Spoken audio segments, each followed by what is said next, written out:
Je lui ai dit, les chiens ont commencé à m'embêter. L'un d'eux est venu et a commencé à me lécher le derrière et les jambes, et cela m'a fait peur. Si vous pensez que partir à l'étranger peut résoudre tous vos problèmes, peut-être devriez-vous y réfléchir à nouveau. Tricelove, mère de 3 enfants et propriétaire d'une petite entreprise, a déménagé à l'étranger il y a 1 an pour travailler comme femme de ménage. Elle voulait offrir une meilleure vie à sa famille. Mais pendant son séjour à l'étranger, elle a appris que être une femme de ménage ne se résume pas toujours à nettoyer la maison et à préparer à manger. Parfois, cela peut aussi signifier dormir avec des chiens. Je lui ai dit, les chiens ont commencé à m'embêter. L'un d'eux est venu et a commencé à me lécher le derrière et les jambes. Et cela m'a fait peur. L'homme a ri un peu, puis a répondu, ces chiens ont aussi des sentiments comme les humains et ont des désirs. Donc, il te demandait de dormir avec lui et d'avoir des relations sexuelles. Si vous pensez avoir vu le côté le plus sombre du monde et ce qui se passe là-bas, alors vous devriez reconsidérer. Un jour, ils nous ont appelés, nous ont fait asseoir en famille et ont dit que personne ne devait parler gentiment à la femme de ménage. Tout le monde dans la maison devait me parler durement, avec pression et me traiter avec mépris. Ils voulaient me briser. Ils m'ont amené et m'ont battu brutalement, m'ont giflé. Je ne sais pas si la loi leur permet de manquer de respect et de dégrader une personne comme ça, mais c'est ce qui m'arrivait. J'avais mal, entourée d'étrangers, où personne ne m'aimait. Cet homme m'a battue, a appelé des bandits pour essayer de me tuer, et ensuite, ils m'ont attaqué. Dans cette vidéo, nous allons découvrir l'histoire de Sabina, qui a déménagé en Arabie Saoudite pour travailler, où son patron lui a dit que son travail consistait à coucher avec des chiens. Choquant, il faut le dire. Mais ce n'est pas tout ce qu'elle a vécu en Arabie Saoudite. Que s'est-il vraiment passé avec Sabina? Pourquoi a-t-elle été transférée d'un travail à un autre? Comment s'est-elle sauvée de l'acte inhumain que son patron exigeait? Cela va être un voyage émotionnel.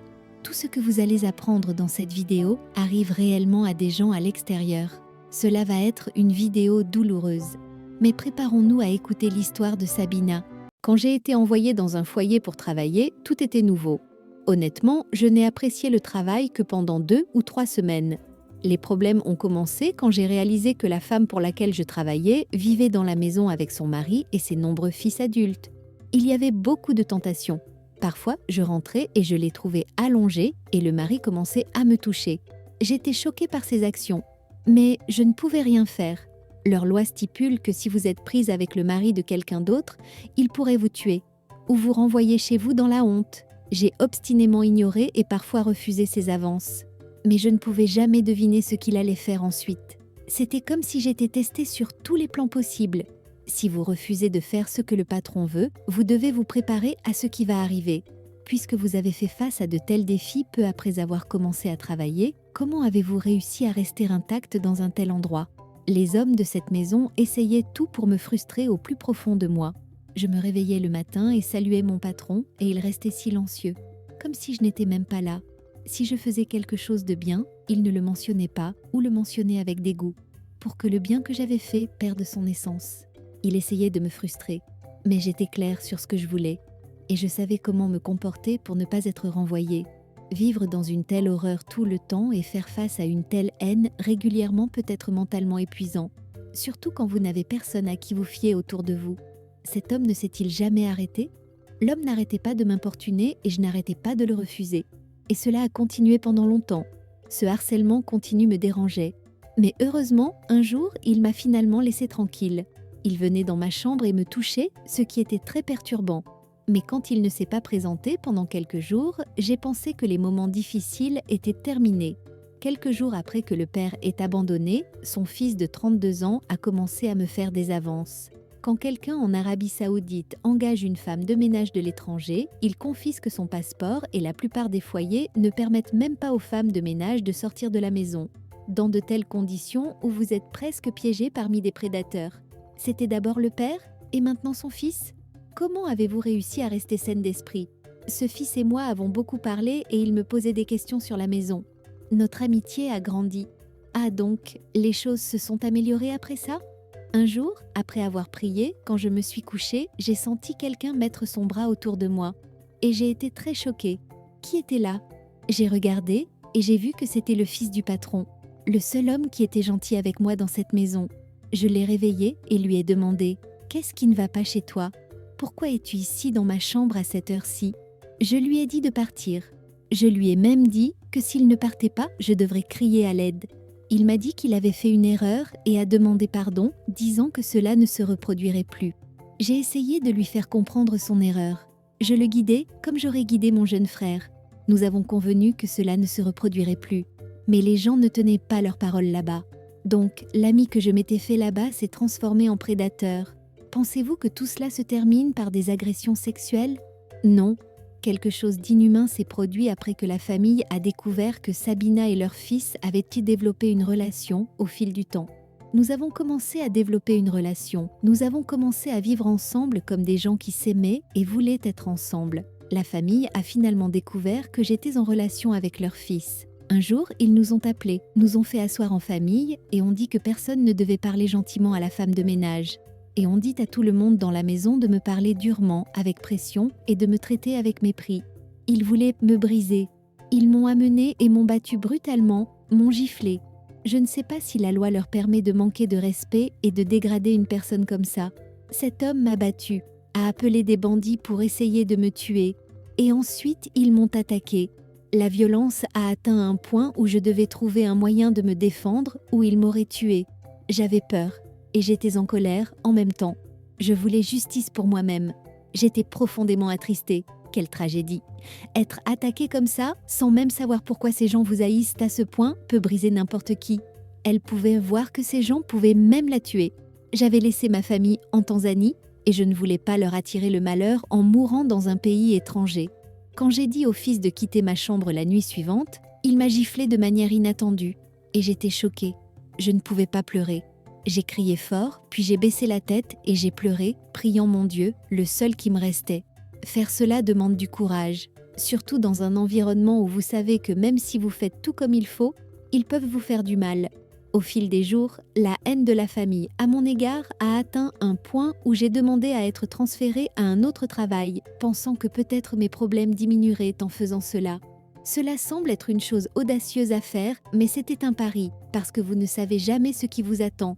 Mais je suppose que c'était la seule façon d'échapper à votre environnement de mort. Les gens que j'avais laissés derrière moi étaient des parents des propriétaires du nouvel endroit, le foyer pour lequel je travaillais, et ces gens étaient arrivés à mon nouveau lieu de travail avant moi et avaient déjà préparé ma chute avant que j'arrive. Ils ont dit du mal de moi à un point où personne dans mon nouveau lieu de travail ne voulait me voir. Je suis allée là-bas sans savoir où j'allais, voulant seulement quitter la maison précédente. J'ai fait le ménage et mon travail habituel, et le lendemain, le patron m'a appelée et m'a dit « Sabina, viens ici, je dois te parler. » Je suis allée et me suis assise, et elle m'a dit « Nous devons te déplacer d'ici à cause de ce que nous avons entendu sur ce que tu as fait à ton précédent travail. » Oh non, cela aurait brisé son cœur. Ces anciens propriétaires qui voulaient la tuer. Ici, ils ont ruiné sa chance d'avoir un meilleur et plus calme moment en Arabie Saoudite. J'étais découragée, mais je ne pouvais rien faire contre la situation. Je leur ai juste demandé de me transférer dans un meilleur endroit. Je n'étais pas prête à revivre ce que j'avais vécu dans mon précédent lieu de travail. Elle m'a rassurée, disant qu'elle m'aiderait certainement. Elle m'a dit de bien faire mon travail de ménage, de laver mes vêtements et de me préparer à partir le lendemain matin. Elle semble être une gentille dame. Mais la bonne chose, c'est que Sabina n'a pas été transférée dans la maison de son ancien propriétaire. Quand je suis arrivée dans la nouvelle maison, j'ai trouvé que c'était un endroit très agréable. Ma chambre était aussi très agréable et j'ai emménagé sans aucun problème. Quand je suis arrivée, ils m'ont donné 1 semaine de repos avant de commencer à travailler, parce qu'il y avait un autre travailleur masculin qui partait et une autre travailleuse. Donc, je suis devenue la 3e travailleuse. J'ai passé toute la semaine à manger et à ne rien faire, sans savoir quel serait mon travail. Ensuite, j'ai entendu que la travailleuse avait été transférée à un autre travail et que le travailleur masculin partait le lendemain. Après avoir fait face à des situations extrêmes dans son dernier lieu de travail, Sabina aurait dû se sentir détendue après une bonne pause. Enfin, quelqu'un l'a traitée comme un être humain. Ces gens la traitaient-ils vraiment comme un être humain ? L'homme qui était le patron m'a appelée dans sa chambre et j'y suis allée puisque ma patronne n'était pas là. Quand je suis arrivée, il m'a demandé « Tu sais quel est le travail pour lequel tu es venu ici ?» J'ai dit non. Il a demandé à nouveau, choqué « Tu ne connais pas ton travail ?» J'ai répondu que le travail que je fais habituellement est le travail ménager, le nettoyage, la lessive, la cuisine et d'autres tâches similaires. N'est-il pas clair qu'une femme de ménage est censée faire le ménage? Et si quelqu'un demande à l'employé s'il connaît son rôle, cela va clairement le faire douter s'il est censé faire quelque chose de plus que ses tâches naturelles. Il a commencé à me montrer son entreprise d'élevage, des poissons, des canards, des pigeons, et enfin, il m'a emmené à la maison des chiens, qui était conçue comme une maison pour les humains. Nous sommes entrés et j'ai vu 4 chiens. Il m'a alors dit « Donc, je t'ai amené ici pour dormir avec ces chiens ». Quand il m'a dit que mon travail était de dormir avec les chiens, mon esprit n'a pas immédiatement compris ce qu'il voulait dire par là. Pendant une seconde, j'ai pensé que c'était une sorte de blague. Je lui ai demandé « Dormir avec eux de quelle manière ?» Il a répondu « Tu les nourriras, les nettoieras et t'occuperas d'eux ». Sans trop réfléchir, j'ai rapidement accepté parce que je pensais que le travail était très facile. C'était simplement s'occuper des chiens. C'est ce que je pensais. Dormir avec des chiens, n'est-ce pas une phrase effrayante à entendre? La première semaine, j'ai trouvé le travail très facile et les chiens ne posaient pas de problème. Ils étaient très propres et se comportaient comme des humains. Cependant, je ne dormais pas dans la maison des chiens comme il l'avait prévu, mais plutôt sur le porche de la maison des chiens.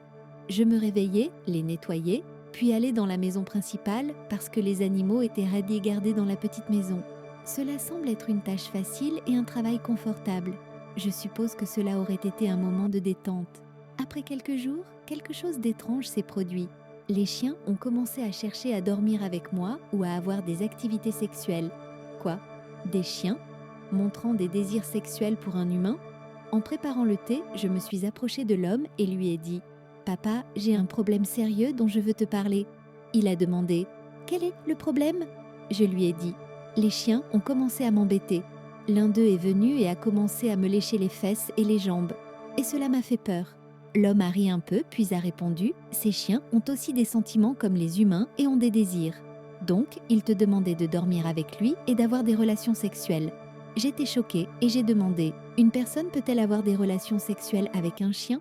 Je ne savais même pas qu'un tel acte était possible. Il m'a rappelé « Tu te souviens quand je t'ai dit que ton travail était de dormir avec les chiens ?» J'ai répondu « Oui. » Et il a précisé « Je ne parlais pas seulement de dormir avec eux, mais aussi d'avoir des relations sexuelles. » J'étais terrifiée. Il a dit tout cela avec un visage impassible, comme si c'était naturel. J'ai demandé « Comment une personne peut-elle coucher avec un chien ? En plus, j'ai vu qu'ils sont tous mâles. Cela signifie-t-il que je devrais avoir des relations avec les 4 ? Il a répondu « Oui, tu commenceras avec celui qui t'a touché, puis les autres suivront. » Comment cet homme peut-il imposer un travail aussi inhumain à Sabina sans son consentement? Comment personne ne l'a averti de ce dans quoi elle s'engageait? Personne ne peut imaginer la peur qu'elle a dû ressentir dans cette situation. Je n'ose même pas imaginer ce qui lui traversait l'esprit à ce moment-là. J'étais sans voix et j'ai baissé la tête, me demandant où je pourrais le dénoncer. J'ai pensé à aller voir les voisins pour signaler ce qu'ils me demandaient. Je suis restée assise environ 1 heure, cherchant une réponse à lui donner. Elle se trouvait face à un homme qui exigeait d'elle l'impensable et qui ne voyait aucun mal à cela. J'avais besoin de temps pour planifier ma fuite. En attendant, je devais rester dans leur bonne grâce. Alors, je lui ai demandé « Quand dois-je faire ces choses avec les chiens ?» À n'importe quel moment, il a répondu « Oui, à tout moment ». Après un moment, je lui ai dit « S'il te plaît, donne-moi 2 jours pour y réfléchir, c'est nouveau pour moi. Je veux d'abord m'habituer à l'idée. » Il a accepté, une manière très intelligente de gagner du temps. Les jours que j'avais demandé pour m'habituer passèrent. Je suis allée le voir et lui ai dit « Je ne peux pas me résoudre à le faire. C'est impossible. » J'ai ajouté « Je ne me sens pas bien. J'ai mes règles. Donne-moi 2 semaines pour me rétablir. » Il a répondu « Pas de problème. Soigne-toi d'abord. » J'avais effectivement mes règles, mais si j'ai demandé 2 semaines, ce n'était pas parce que j'en avais besoin, mais parce que j'avais besoin de temps pour trouver un moyen de fuir. Une stratégie intelligente pour éviter la situation. Mais que faire ensuite ? Durant ce temps, je me suis familiarisée avec le quartier. Un jour, mon employeur m'a dit « Je pars, mais ne laisse entrer personne, sauf nous à notre retour. » J'ai acquiescé. Ce jour-là, après son départ, j'ai rassemblé mes affaires sans savoir qu'il avait laissé des gardes pour me surveiller. J'étais sur le point de partir lorsque 2 gardes m'ont attrapé, ramené à l'intérieur et enfermé dans une pièce nauséabonde, sans air. Respirer était difficile. Or, lorsqu'une domestique tente de s'échapper en Arabie Saoudite, ses employeurs peuvent lui infliger des traitements inhumains, voire pire. L'homme est revenu à 8 heures du soir. Il m'a trouvée enfermée et en ouvrant la porte, il m'a battue violemment, me blessant et me faisant saigner. Après m'avoir brutalement frappée, il m'a dit « C'est ton premier et dernier avertissement, ne recommence pas ». J'ai supplié son pardon pour sauver ma vie. Il m'a pardonné et m'a laissé sortir. Il avait encore un peu d'humanité. Il ne m'a pas renvoyée dans la pièce des chiens, mais dans la chambre où je dormais depuis mon arrivée. J'y suis restée 1 semaine. Priver un être humain de sa liberté est l'humiliation ultime. Dans mon cœur, j'avais décidé que je ne resterais pas là, mais j'ai promis de ne plus tenter de fuir et d'obéir à tout ce qu'il me demanderait. C'était la chose la plus intelligente à faire dans cette situation. Quelle force mentale après tant d'épreuves. Un immense respect. Une fois guérie, je lui ai dit que j'étais prête à travailler avec les chiens comme il l'avait demandé. Un soir, j'ai discuté avec sa femme vers 17 heures. Ensuite, j'ai rassemblé mes affaires.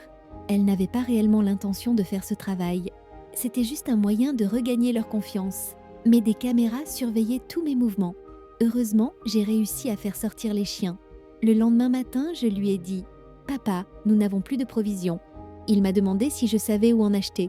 J'ai répondu « Oui, je sais ». Il m'a donné de l'argent et je suis allée récupérer mes bagages là où je les avais cachés. Puis, je me suis rendue Sotodetchi aux autorités et leur ai tout raconté.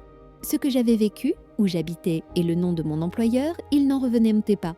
Les autorités m'ont aidé à acheter un billet de retour et je leur en suis reconnaissante. Ils m'ont donné 2 millions de shillings tanzaniens, mon passeport et j'ai pu rentrer chez moi en Tanzanie. Son courage et son sang-froid dans une situation aussi tendue sont remarquables. Toute cette brutalité et cette inhumanité n'ont pas réussi à la briser. Je suppose que ses enfants et ceux qui l'attendaient au pays lui ont donné la force de tenir bien. Ma famille m'a accueillie chaleureusement, sans savoir par quoi j'étais passée. Ils étaient simplement heureux de me voir vivante, et mes enfants aussi. Mon voyage à l'étranger a commencé avec une femme qui aidait les gens à obtenir un emploi et un visa. Elle m'a conseillé sur les documents et les tests nécessaires et m'a accompagnée dans la procédure pour 70 000 shillings. Elle a rempli tous les formulaires, mais elle a oublié de me dire la réalité de la vie là-bas.